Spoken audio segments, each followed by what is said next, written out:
Queridos irmãos, a paz do Senhor, hoje nós iremos estudar a lição de número 1 e nessa lição nós iremos estudar sobre a Igreja dos Gentios. Então, é o terceiro trimestre de 2026, a lição de adultos fala sobre a Igreja dos Gentios, da chamada missionária à consolidação do Evangelho entre os povos. Então, a primeira lição tem como título O Chamado para os Gentios. Neste trimestre, estudaremos a Igreja dos Gentios, um tema essencial para compreender a expansão do Evangelho além dos limites do judaísmo. Então, nós teremos a oportunidade de aprender sobre a expansão do Evangelho para além dos muros ou para além dos limites do povo judeu. Então, nós teremos a oportunidade de entender como Deus chamou sua igreja para alcançar todas as nações com o evangelho do reino. O título da nossa lição é justamente o chamado para os gentios. Mas o que significa gentios? Qual o significado de gentios? A palavra gentios vem do hebraico goim e do grego éfne, que significam nações, povos ou aqueles que pertencem a outras nações. Então, quando a gente fala de gentios, nós estamos falando de pessoas, ou melhor, são todos os povos que não pertenciam à nação de Israel, ou seja, pessoas que não eram descendentes de Abraão, Isaque e Jacó segundo a carne. Então, nós estamos falando de pessoas que não pertenciam ao povo judeu. E nós vamos falar sobre o chamado para os gentios, chamado para essas pessoas que não pertenciam à nação de Israel. Introdução.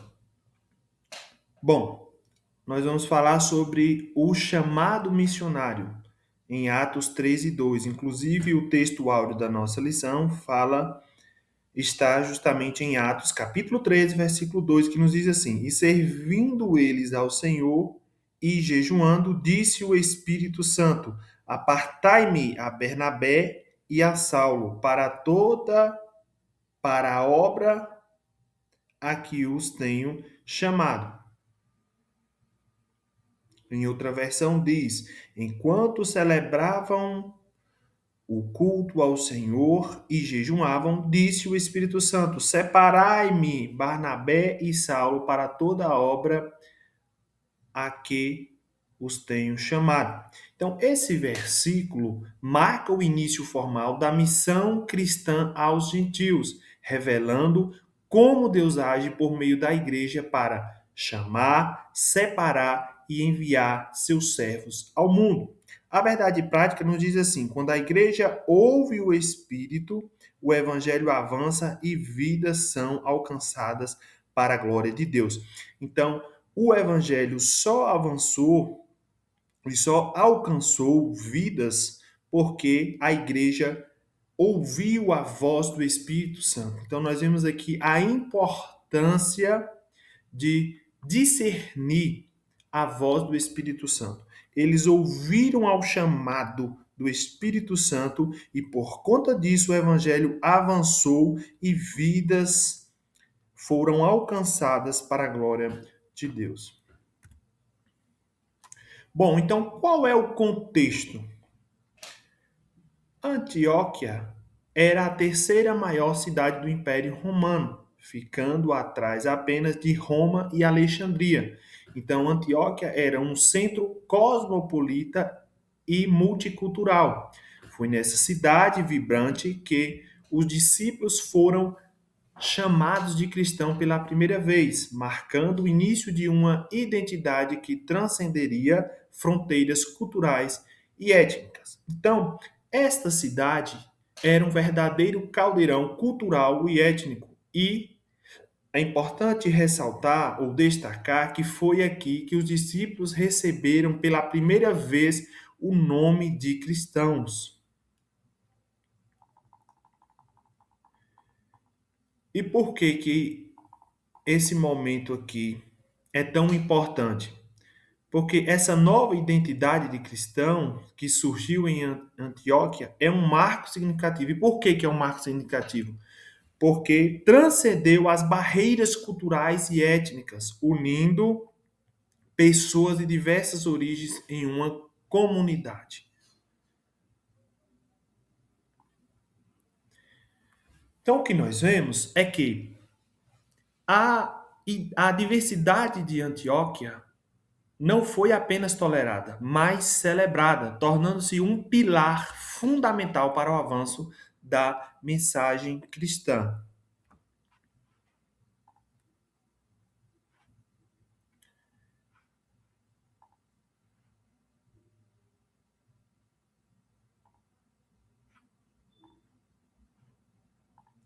Antioquia, igreja missionária. A igreja de Antioquia era composta por pessoas de diferentes origens étnicas e culturais. Essa diversidade não foi um obstáculo, mas uma força, foi algo que impulsionou, que motivou, que serviu como combustível. Unidos pelo Espírito Santo, judeus e gentios formaram uma comunidade que se tornou o centro de envio missionário no Novo Testamento. Então, nós vemos que a cidade ou a igreja de Antioquia era uma verdadeira base missionária de envio às nações, uma plataforma de expansão da igreja, representando, portanto, o alcance universal do evangelho. Então, quando a gente fala de Antioquia, a gente vem em mente ou lembra logo da questão da universalidade do evangelho, da expansão do evangelho, do alcance universal do evangelho.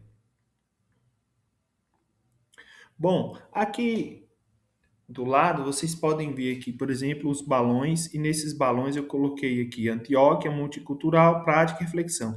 Em Antioquia, por que que Antioquia é tão importante? Antioquia é o primeiro lugar onde os discípulos foram chamados de cristão. E não é o simples fato de serem chamados de cristão, ou seja, o cerne da questão aqui não é o nome em si, mas é o porquê eles receberam esse nome. O que é que acontece? Antes desse acontecimento, os seguidores de Jesus eram vistos como judeus, discípulos, irmãos, mas em Antioquia aconteceu algo novo. E o que foi que aconteceu? O centro da identidade deles já não era a etnia, mas Cristo. Então o que a gente observa é que antigamente ou anterior a esse acontecimento, os homens de Deus, os profetas, os discípulos eram chamados de judeus, discípulos, irmãos, profetas, apóstolos. Mas nós vemos que a partir desse acontecimento aqui, a partir dessa missão missionária, a igreja, os irmãos em Cristo foram chamados de cristão. Então perceba, esses homens, eles viviam, a sua conduta de vida refletia o caráter de Cristo de um modo tão belo, tão pleno e tão intenso que eles começaram a chamar aqueles homens de cristão. Por quê? Cristão significa seguidor de Cristo. Então eles seguiam de maneira tão intensa que passaram a ser chamados de cristão. Então nós vemos que aqueles homens exalavam o cheiro de Cristo por onde passavam, ou seja, as suas práticas, os seus atos, a sua conduta era tão parecida com a de Cristo que eles passaram a chamar aqueles homens de cristão. Então, isso aqui é importante porque nós observamos que, a partir desse momento, o centro da identidade daqueles homens já não era mais a etnia, ou seja, já não era mais judeu, ou seja, já não chamava mais de judeu, chamava agora de cristão. Por quê? Porque seguia os passos de Cristo, exalava o cheiro de Cristo por onde passava. E nós precisamos também seguir esse exemplo de da igreja de Antioquia, ou seja, seguir os passos de Cristo de maneira tão plena que as pessoas possam ver isso de maneira bem clara. Multicultural. Por que multicultural? Porque era uma igreja formada por judeus, gregos e sírios, modelo de unidade na diversidade. Então, qual é a prática que podemos extrair a partir disso daqui, da igreja de Antioquia, ou seja, dessa igreja missionária? Bom, o que devemos fazer então? Coloque em prática o espírito missionário de Antioquia em sua comunidade. Então, nós devemos colocar em prática esse espírito missionário, né? A propagação, a disseminação do evangelho do reino. Nós devemos disseminar, propagar, espalhar, cumprir com o ID de Cristo. E qual a reflexão que podemos extrair a partir disso daqui? Reflita sobre como a diversidade fortalece a missão da igreja. Então nós vemos que a diversidade ela não foi um obstáculo, mas uma força, um combustível, algo que impulsionou, né? Nós vemos que o evangelho ele veio para todos, como está escrito lá em João 3,16. Porque Deus amou o mundo de tal maneira que entregou o seu Filho unigênito para que todo aquele que nele crê não pereça, mas tenha vida eterna. Então nós vemos que esse ato sacrificial de Cristo foi para todo aquele que nele crê. Então isso fala da universalidade do evangelho.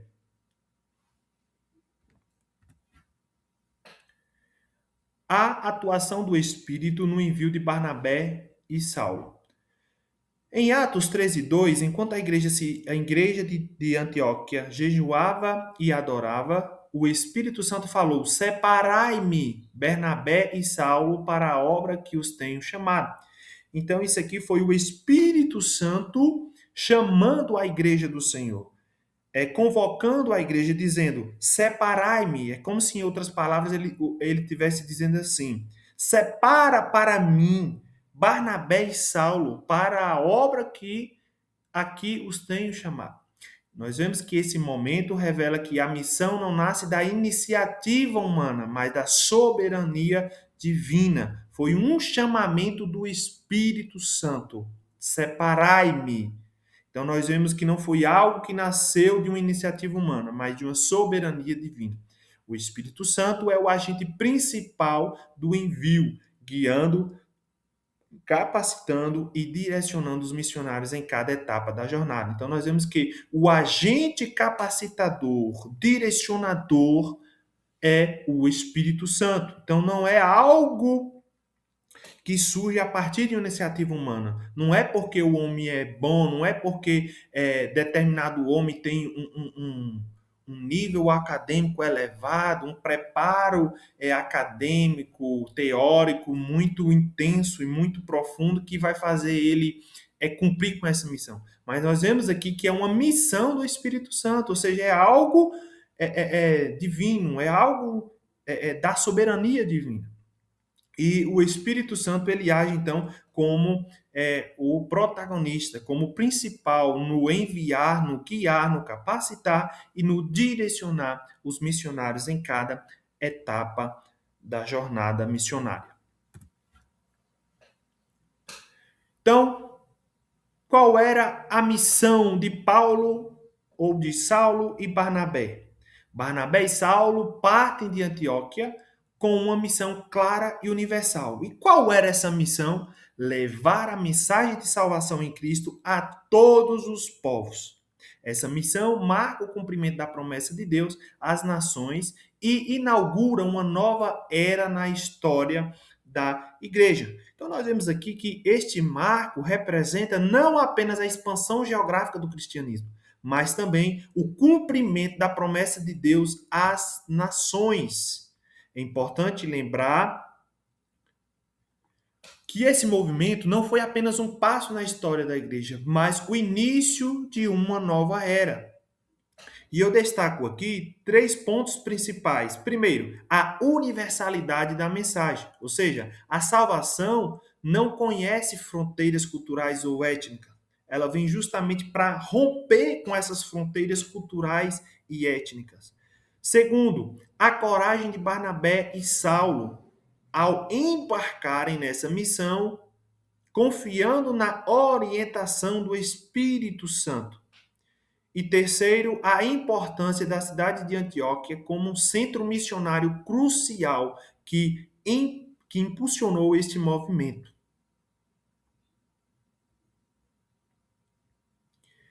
Ao refletirmos sobre esse início audacioso, pensemos em como podemos, em nossas próprias comunidades, ou seja, nos locais onde estamos, na igreja local, como nós podemos abraçar e promover a inclusão e a diversidade, tal como foi feito em Antioquia.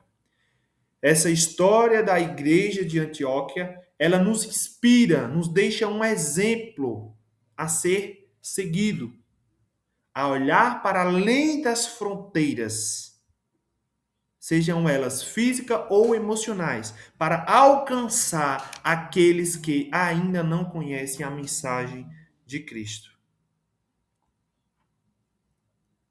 Então, nós, como Igreja do Senhor, precisamos nos preocupar em propagar, disseminar essa mensagem de Cristo. Ou seja, possibilitar que mais pessoas conheçam a mensagem de Cristo.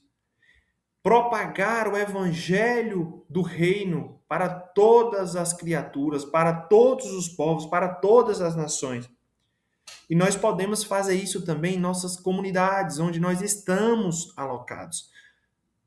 Através de um bom testemunho de vida, através de uma mensagem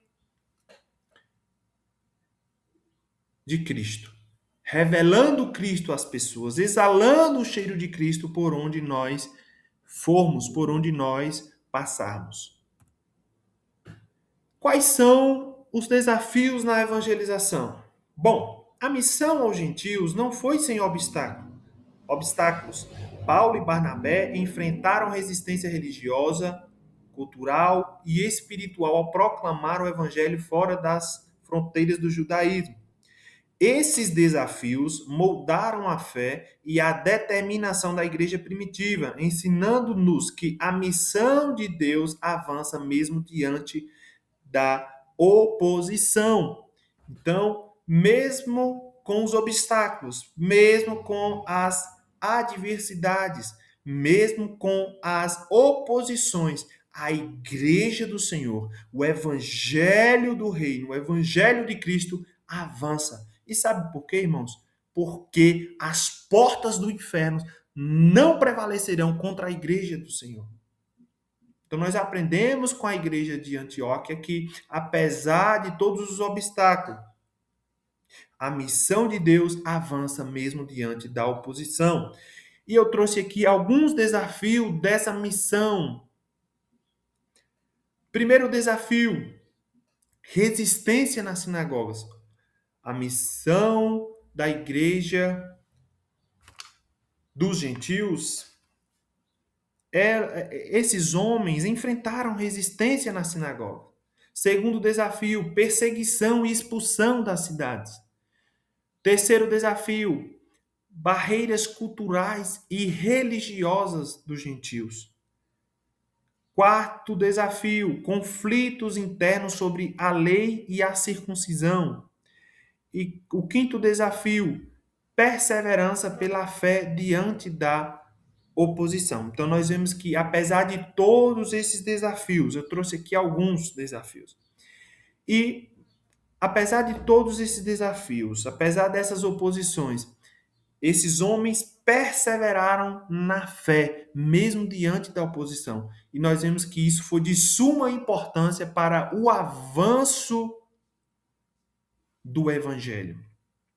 A importância dessa perseverança para que houvesse o cumprimento ou para que o chamado missionário fosse consolidado com sucesso. Então, quais foram os resultados da missão e expansão da igreja? A missão de Barnabé e Saulo produziu frutos extraordinários. Igrejas foram plantadas em diversas cidades, gentios foram convertidos em grande número e o evangelho ultrapassou fronteiras geográficas e culturais, transformando comunidades inteiras ao redor do mundo mediterrâneo. Então, podemos ver aqui alguns resultados ou fruto dessa ação de expansão da igreja. E quais foram esses resultados? Eu trouxe aqui 5 resultados oriundos dessa expansão da igreja. O primeiro resultado foi o quê? Conversões em massa entre os gentios. Então, houve um grande número de pessoas que aceitaram a Jesus através dessa missão, através dessa ação missionária desses homens de Deus. Segundo resultado, igrejas plantadas em Chipre e Ásia Menor.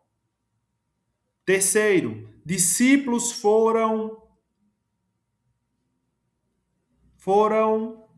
discípulos formados e líderes levantados. Quarto, expansão do evangelho além das fronteiras judaicas. E quinto, fortalecimento e multiplicação das igrejas locais.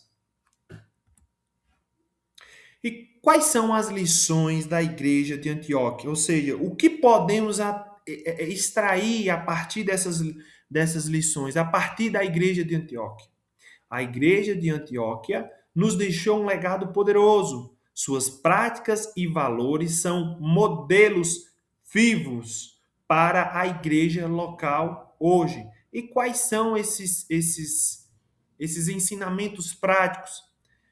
Bom, a igreja de Antioquia nos ensina a importância da unidade, da oração, da sensibilidade ao Espírito Santo e da importância do compromisso com a missão.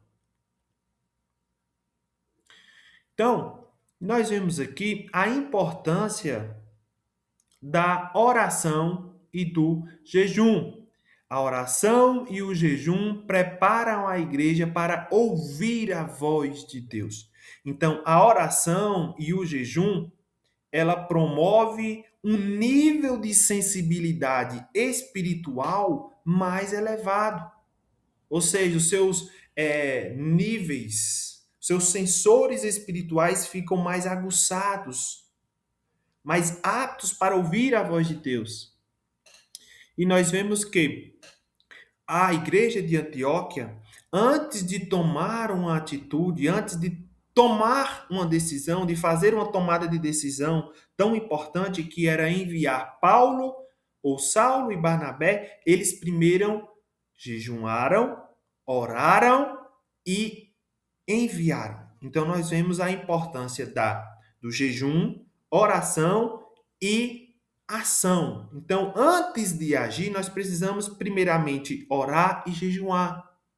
E nós vemos que a igreja de Antioquia fez isso. Olha o que está escrito em Atos, capítulo 13, versículo 3. Assim, depois de jejuar e orar, impuseram-lhe as mãos e os enviaram. Então, antes de enviar, antes de partir para a ação, primeiro eles jejuaram e oraram. Então, nós vemos a importância de antes de fazer qualquer tomada de decisão, primeiramente orar e jejuar. Então, nós vemos a importância da oração e do jejum. Outro ponto, outra lição que podemos aprender a partir da igreja de Antioquia é a questão da diversidade. Ou seja, a diversidade cultural fortalece a missão da igreja. Em outras palavras, podemos dizer que a diversidade não é um impeditivo, não é algo que impede, mas é algo que fortalece a missão da igreja. Ou seja, é uma força que impulsiona o evangelho para além das fronteiras culturais, étnicas, pois o evangelho não foi dado para um único povo, mas para todas as nações. Quando a igreja entende isso, ou seja, quando ela entende que o evangelho de Cristo foi destinado para todas as nações, ela passa a refletir de forma mais plena, de forma mais completa sobre o alcance universal da mensagem de Deus. Então você entende que o alcance universal da mensagem de Deus, ela vai muito além daquilo que você pensa ou pensava. Então essa diversidade cultural, ela abre o leque do nosso entendimento e a gente começa a enxergar de maneira mais plena sobre esse alcance da mensagem de Cristo, ou seja, entendendo que ele veio para todos e que o evangelho de Cristo é destinado para todas as nações, para todos os povos, independentemente de suas características culturais. Missão local. Bom, nós podemos aprender a partir dessa igreja a importância de engajar-se com o campo missionário, ou seja, engaje-se com sua comunidade como campo missionário. Então, nós vemos a importância da missão. Se você não pode ir, ore por quem pode. Colabore de alguma forma para que o campo missionário, para que essa missão seja propagada.